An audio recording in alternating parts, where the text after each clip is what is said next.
right, so welcome to Short Sales 101.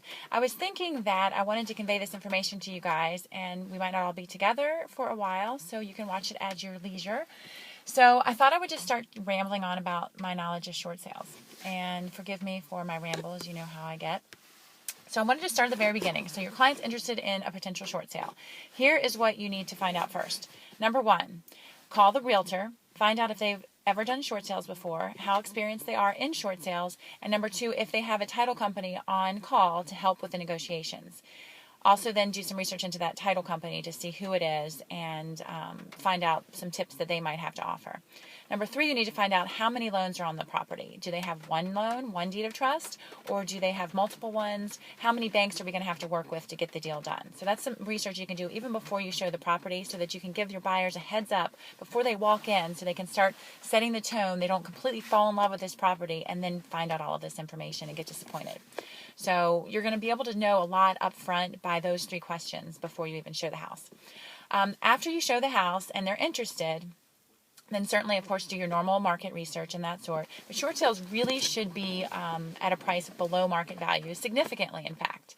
And what I usually am able to do is talk to the listing agent. You really want to get a relationship with that listing agent to find out, again, what they owe, how short the short sale is, because that will determine that as well.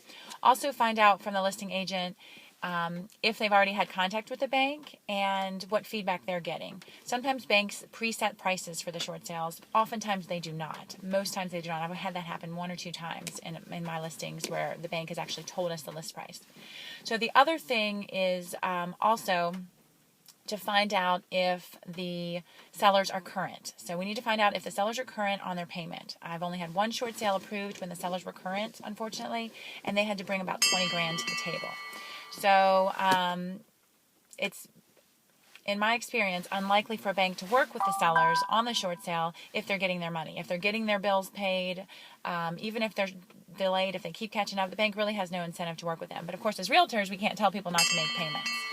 So I think that's an important factor too. The bank is much more likely to work with the sellers if they are behind. But here's another adverse factor, that if they're so far behind that they're on the verge of foreclosure, that's another big issue too. So again, the listing agent is the total key, and the title company or negotiator, whoever's helping be the liaison with the bank, is the key in making the short sale go through.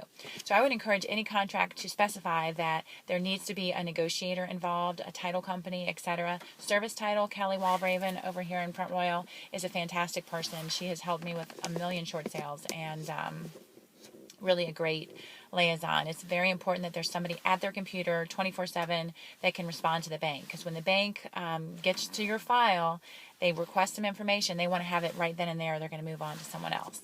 So that's a key factor there as well. Another thing to consider is time frame. If you have a buyer that has to be out in 2, 3, 4, 5 months, I would suggest that they maybe think twice about a short sale or find some alternative housing. I've had short sales take up to a year. The fastest short sale I think I ever had from contract to closing was about 3 or 4 months. So it really is very, very, there's huge time constraints involved. Even if it's a pre-approved short sale, even if they perhaps had a buyer already and that price was approved, it's still going to take